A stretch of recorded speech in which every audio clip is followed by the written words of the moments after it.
নমস্কার, আমি তরুণ ঘোষ। প্রথমেই বলুন জয় হিন্দ, বন্দে মাতারাম।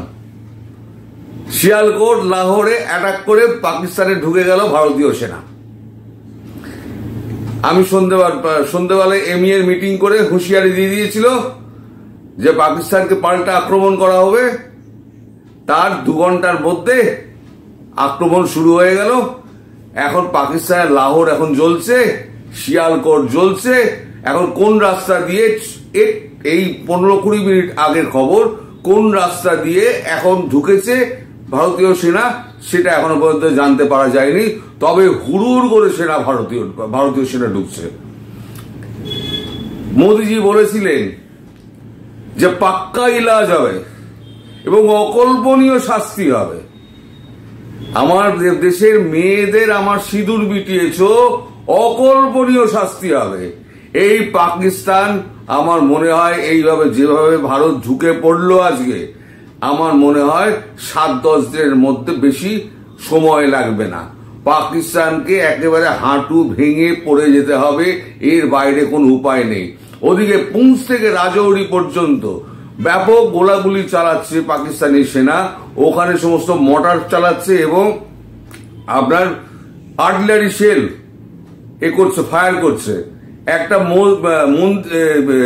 গুরুদ্বারে ছাদে আর্টিলারি শেল পড়েছে, সেখানে 15 জন মারা গেছে, তার মধ্যে 3টে শিশু আছে, 5টা মহিলা আছে। প্রধানমন্ত্রী বলেছে এরও জবাব নিতে হবে। আসলে পাকিস্তান চাইছে যে আমাদের মসজিদে তোমরা বোমা ফেলেছো, মসজিদ ভেঙে দিয়েছো, তো শিখদের বলছে যে এই মসজিদ ভাঙার জন্য তোমরা ভারতকে দায়ী করো, তোমরা প্রতিশোধ নাও। মানে খালিস্তানিদের চাকার দিয়ে দেওয়া, সেটা হবে না। মোদিজি ওদের পুঞ্চে রাজৌরিতে সমস্ত মন্ত্রী শান্তিদের পাঠিয়ে দিয়েছেন, তোমরা গিয়ে ওখানে গিয়ে কথাবার্তা বলো, আমরা ভারতবর্ষ তোমার সঙ্গে আছে, আমরা শত্রুদের উপযুক্ত শাস্তি দেবো। এখন পুঞ্চ আর রাজৌরিতে এখন চলছে বোফর্স ফায়ারিং। 10টা ওদের যে বাংকার ছিল, 10টা বাংকার গুঁড়িয়ে শেষ হয়ে গেছে। হয়তো পুঞ্চ রাজৌরি দিয়েও ঢুকতে পারে, আমি সেটা জানি না। তবে শিয়ালকোট এবং লাহোর জ্বলছে। করাচি এবারে জ্বলবে, আজ রাত্রের মধ্যে করাচি জ্বলবে, কারণ ওখানে INS বিক্রান্ত রয়েছে আর সুরাত রয়েছে। আজ রাতে নিশ্চিতভাবে করাচি জ্বলবে। তার মানে যুদ্ধ পুরোপুরি শুরু হয়ে গেল। আর কোন রকম মানে জিজ্ঞাসা চিহ্ন নেই যে হবে কি হবে না, কেউ থেমে যাবে কি থেমে যাবে না। ভারত থামার জায়গায় নেই। ভারত যেভাবে আক্রমণ করেছে, আমি বলেছিলাম ভারত থামবে না। নরেন্দ্র মোদী যখন প্রতিজ্ঞা করেছে, উনি পাকিস্তানকে হাঁটু মুড়ে নিচে, মানে আসিম মুনিরকে গর্ত থেকে উনি খুঁজে বার করবেন, খুঁজে বার করে ভারতবর্ষে নিয়ে আসবেন, মাথা নেড়া করে ঘোরাবেন। আমি বারবার একটা কথাই বলি যে নরেন্দ্র মোদী যদি মনে করেন যে আমি এটা করব, যদি উনি পণ করেন, তাহলে উনি করবেনই। যেখানে ভারত এখন 4র্থ অর্থনীতি, সেখানে কোনো দেশ একটা যুদ্ধে জড়িয়ে পড়তে চায় না। কিন্তু ভারত তার মেয়েদের অসম্মান, তাদের শোক, তাদের সান্ত্বনা দেওয়ার জন্য ভারত অর্থনীতির জায়গাকে গুলি মেরে দিয়েছে। অর্থনীতি আমার পরে দেখা যাবে, আগে আমার ভারতবর্ষের নাগরিকের অধিকার রক্ষা করো। ভারতবর্ষের নাগরিকের গায়ে যদি হাত পড়ে, আমি তোমায় ছাড়ব না। ওই যে 15টা মৃত্যু হয়েছে, 3টে বাচ্চা মারা গেছে আর 5 জন মহিলা মারা গেছে, এরও হিসাব নেওয়া হবে। পাকিস্তানের কত সেনা আছে আর কত, ওদিক দিয়ে তো বালুচিস্তানের থেকে সমস্ত সেনা নিয়ে চলে এসছে। বালুচিস্তানের ওখানে দামাদ্দাম মাস্ত কালান্দার করছে। অপারেশন সিন্দুর অপারেশন পার্ট 2 শুরু হয়ে গেল। পার্ট 2 এর মানে পটভূমিকা আজকে রাত্রির থেকে শুরু হলো। এইবার দেখুন 7 দিন কি 10 দিন, ম্যাক্সিমাম 7 দিন 10 দিন, 7 দিনও লাগবে বলে আমার মনে হয় না। হাঁটু মুড়ে বসে পড়বে। এবার আসল পিকচার দেখবে হচ্ছে বাংলাদেশি মুমিনরা, যে ভারতীয় সেনা কি করতে পারে। এই যখন চুপু চলছিল না, এই চুপু সব আকাশ থেকে বেরিয়ে যাবে। ওই চুপু বন্ধ করে দাও। ওইখানে সব বসে আছে, সব সেভেন সিস্টারে সব বসে রয়েছে, থানা ঘিরে বসে রয়েছে। এই এসকালেশন কমবে তো ওইখান থেকে শুরু হবে, তোমাদের ছাড়া হবে না, এটাও আমি বলে দিলাম। আমি দুপুরবেলা যেটা বলেছি বিকেলবেলাতে, যে শেখ হাসিনাকে উনি যখন বলেছেন ওখানে বসিয়ে ছাড়বেন, শেখ হাসিনাকে বসিয়ে ছাড়বেন। আমার কথা দেরিতে হলো, সত্যি হবে, এটা মিলিয়ে নেবেন আপনারা। তবে সব থেকে বড় খবর যেটা হচ্ছে যে পাকিস্তানে ভারতীয় সেনাবাহিনী ঢুকে গেছে।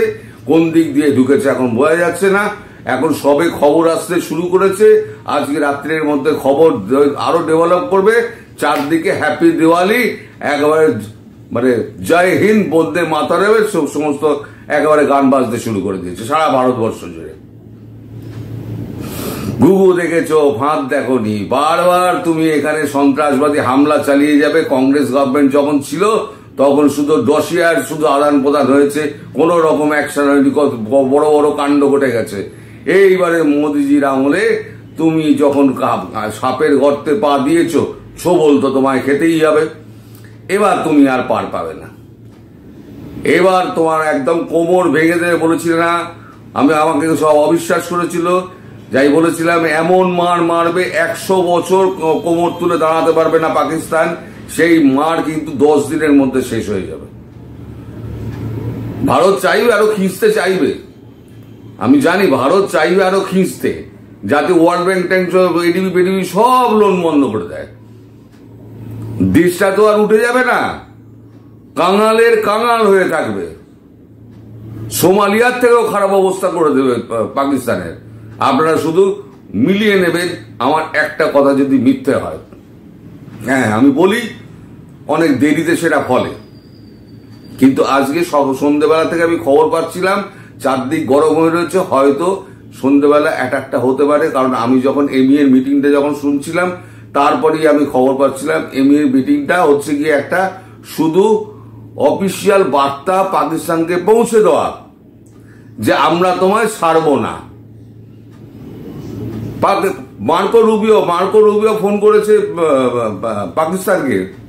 পাকিস্তানের শাহবাজ শরীফকে, বলে বস পিছে চলে যা, পিছে যা, নইলে মরে যাবি, পাক্কা মরে যাবি। চীন বলছে ভাই তোরা আর বেশি এগোস না, আমাদের যন্ত্র ইউজ করছিস, আমাদের বদনাম হয়ে যাচ্ছে। কারণ চাইনিজ মাল চললে চাঁদ তাক, নেই তো রাত তাক। চাইনিজ মালের একটাও তো কোনো অস্তিত্ব খুঁজে পাওয়া যায়নি। আমাদের 46টা যে আমাদের কামকাজি গিয়েছিল ড্রোন, তারা তো সমস্ত এয়ার ডিফেন্স সিস্টেম নষ্ট করে দিয়েছে। এবং পাকিস্তান তো পুরো কানা হয়ে বসে আছে, এয়ারফোর্সটা করে নামেইনি। এখন গ্রাউন্ড ইনভেনশন হচ্ছে, কত লাখ সৈন্য ঢোকাবে এখন ভগবান জানে। ভারত ইচ্ছা করলে ভারত পিনাকা মারতে পারত, কিন্তু পিনাকা মারলে কি হয় জানেন, পিনাকাতে নির্দোষ মানুষ পড়বে প্রচুর। 1.5 কিলোমিটার কি 2 কিলোমিটার রেডিয়াসের সমস্ত ছাই হয়ে যাবে পিনাকা মারলে। আর এই হারামজাদারা কি করে, একটা হামাসের মতো গ্রামের ভেতরে বন্দুক লাগিয়ে দেবে, বন্দুক লাগিয়ে সেখান থেকে ফায়ার করবে। আমাদের এখানে বসে আমরা যখন লকি সিস্টেম আমরা দেখি, তখন দেখছি যে হ্যাঁ এইখান থেকে তো গান ফায়ার হচ্ছে। আমরা যখনই মারতে যাচ্ছি তখনই দেখছি ওটা ঘনবসতিপূর্ণ এরিয়া, পিওকে তো আমাদের এরিয়া। ওই যে মানুষগুলো, সেগুলো তো আমাদেরই মানুষ, তার উপরে আমরা পিনাকা চালাবোই করে, চালাতে পারছি না। ফলে আমরা বাংকারগুলোকে শেষ করে দিচ্ছি। যে 10টা বাংকার ছিল, 10টা বাংকার বেপরস দিয়ে শেষ করে দেওয়া হয়েছে। আমার মনে হয় রাজৌরি পুঞ্জ দিয়ে ঢুকে গেছে, যতদূর মনে হচ্ছে। এখন দেখা যাক, খবর ডেভেলপ করবো, খবর যতটা ডেভেলপ করবো আমি আপনাদের সামনে এসে আবার জানিয়ে যাব। আজ এখানে শেষ করছি। সবাই ভালো থাকবেন, সুস্থ থাকবেন, সাবধানে থাকবেন। নমস্কার।